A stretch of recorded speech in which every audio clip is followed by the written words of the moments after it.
Saio hau Nafarroako gobernuak diruz lagundu du.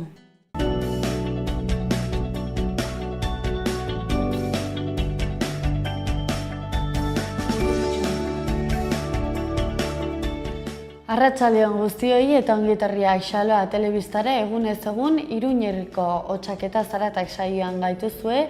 Gaur ekainak 5 dugu, astelena, eta gaurko lehenengo elkarrizketan kirola izanen dugu protagonista, Nafarroako kenpo txapelketaren inguruan hitz eginen dugu. Bigarren elkarrizketan psikologia kontuak izanen ditugu Joanes Lamerinasekin. Eta astelenero bezala gaurkoan zaratak tartean jokoz mintzo izanen dugu, Iruñeko Piragusmo kluba ezagutzeko aukera izango dugu. Hori baino lehenago Aitziber Iturriarekin eguneko lerroburu nagusiak.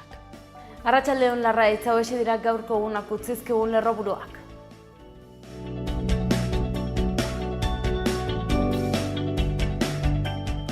Hauxe dira gaurko egunak utzizkigun albisteak hasteko erregimenaren alde eta ikurren lega indargabetzearen aurka egindako manifestazioan 16.000 lagun inguru atera dira kalera. Geurea defenda dezagun lelopean manifestazioarekin bat egin zuten UPNek, PPek, PSNek, Ciudadanosek eta Voxek. Alderdiekin sartuko gara orain, EAK kongresua egin du asteburuan eta Peio Urizar aukeratu dute idazkari nagusi afiliatuen 52%-en babesarekin. Bertzalde, Altsasuko gazteen askatasuna eskatzeko Soto del Real espetxera joan dira hainbat gazte. Ezkabako espetxetik 1998an ihes egindako 5 pertsonen gorpuzkiak aurkiztu dituzte Urtasunen. Eta aurrera eginez albisteekin Bardeako tiro poligonoa geldiarazi dezatela eskatu dute bertze behin ere.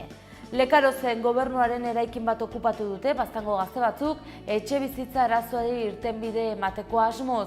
Eta langabezia datuak ere hizpide ditugu gaurkoan behera egin du beste behin, 1062 lagun gutxiago daude langabezian. Eta ez behar triste batekin eginen dugu aurrera txirrindulari bat hilda Lizarran kotxe batek harrapatuta. Eta Iruñan zezenketen kontrako Iruña Antitaurina talde aurkeztu dute zezenketen inguruko eztabaida zabaldu asmoz. Eta gaurko albisteekin bukatzeko Alberto Rosek Hayden Humanity erakusketa aurkeztu digu Ziudadelan egongo da ikusgai uztailaren batera arte eta gero San Ferminak bukatuta berriz ere izanen da ikusgai uztailaren 21-tik abuztuaren 13-ra.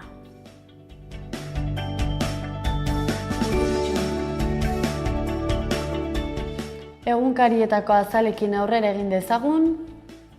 Diario Navarra egunkariari dagokionez, hauxe dio gaurkoan lerroburu nagusiak, 3.000 nafarrek aste honetan estreinatuko dute selektibitate berria. Unibertsitatera sartzeko ebaluak eta asteazkenean hasiko da, 2 zati mantentzen dira eta 140 zenbatzen da emaitza kalkulatzeko.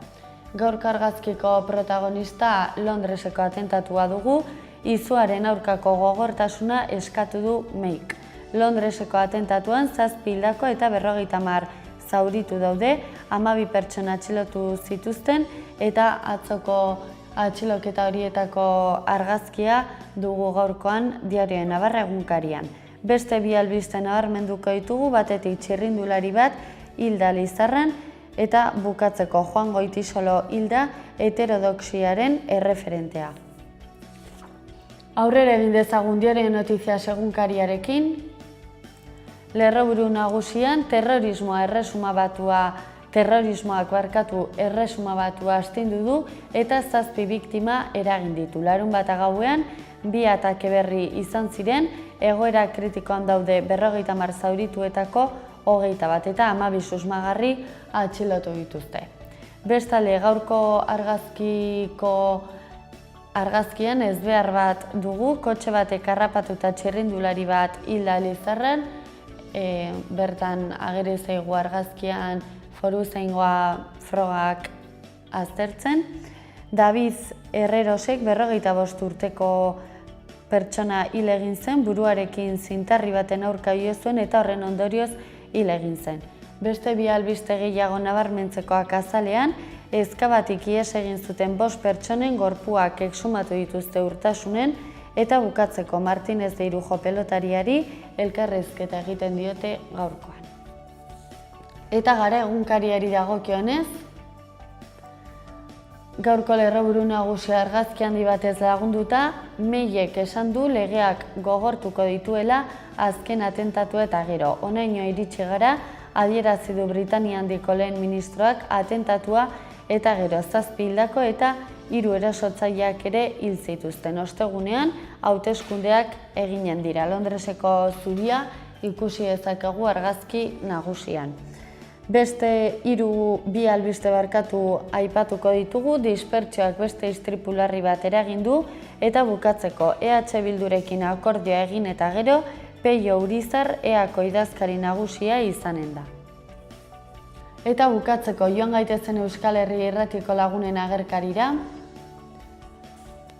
3 albiste nabarmenduko ditugu, batetik banka zibikaren irregulartasunak ikertzen segituko du Auzitegi Nazionalak, bestalde txupinazoa nork botako duen erabakitzeko unea iritsi da Iruñeko txupinazoari dagokionez, eta bukatzeko zezenketen kontrako Iruña antitaurina taldea aurkeztu dute.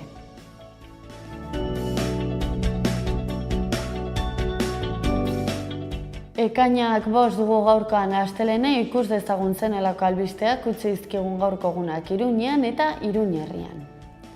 Iruñarekin hasteko Alberto Rose gizakien fisikotasunari eta ezkutuko emozioi buruz hausnartuko du Hidden Humanity erakusketan iluntasunak eta argi puntuek markatutakoa.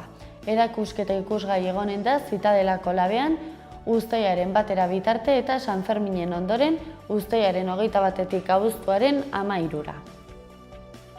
Bestalde, Pitch and Beer pentsamendu kolaboratiboari buruzko eta gazte ekintzaileen arteko networking ekitaldia ostegunean Gaztediaren etxean izanen duzu. Epaimahai tekniko batek gazteei aholku emango dieta gehienez ere 3 minutuan aurkeztu beharko diren proiektuak baloratuko dituzte. San Ferminetako txupinazoa jaurtiko duen bozkaketa gaur hasiko da, Andrea Lunes Lilas Euskal Herriko Bilgune Feminista, Dia eta Iruña Harrera Hiria izanen dira hautagaiak. Ekainaren 22 bitartean bozkatu dezakezue. Kontu gehiago Iruña aldean Gaztediaren etxean egitarau zabala antolatu dute abuzturako, tatuaje eta hierra argazkigintza, automakillajea edota sendabelarrak izanen dira besteak beste. Eta Siempre Feliz filmearen emanaldia izanen da gaur Heroinas del Cine zikloan, Iturramako Zibiboxean izanen da filme honen proiekzioa arratsaldeko 6etan.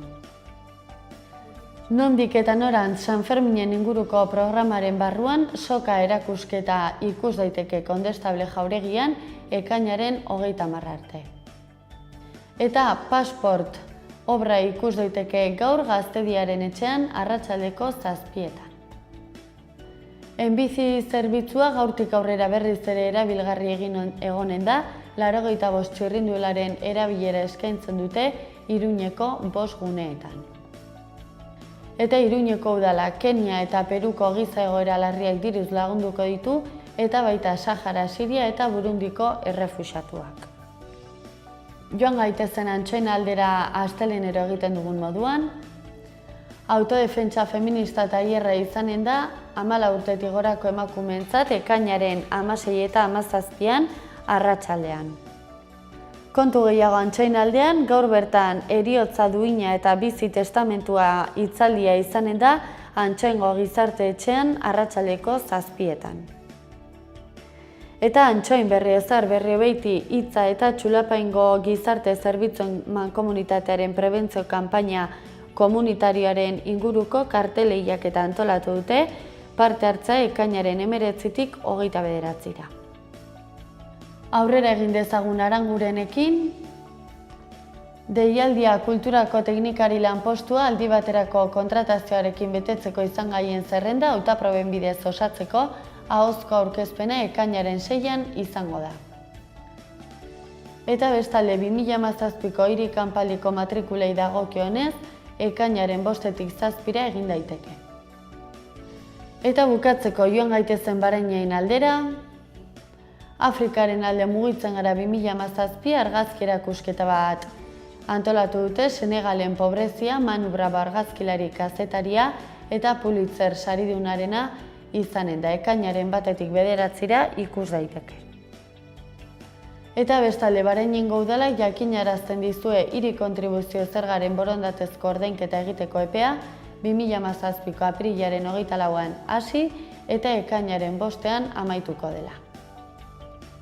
Eta bestalde, Aula Mentor Barañain izeneko online trebakuntzak 170 ikastaro ditu, malgutasunez eta zure erritmoan eta eperi gabe egin daiteke. Bestalde, Bareñengo udaleko tokiko gobernu batzarrak 2016ko apirilaren 8an hartutako erabakiaren bidez, onetxe dira 2017an autoenplegua sustatzeko laguntzak arautzen dituzten oinarriak. Xehetasun guztiak Udalgo Berrialdea. Elkarrizketekin aurrera eginen dugu, lehenik eta behin kirol kontuak Nafarroako kenpo txapelketaren inguruan mintzatuko gara, ondoren Joanes Lamerinasekin psikologia kontuak landuko ditugu, eta bukatzeko gaurko zaratak tartean jokoz mintzo izanen dugu Iruñeko Piraguismo klubarekin.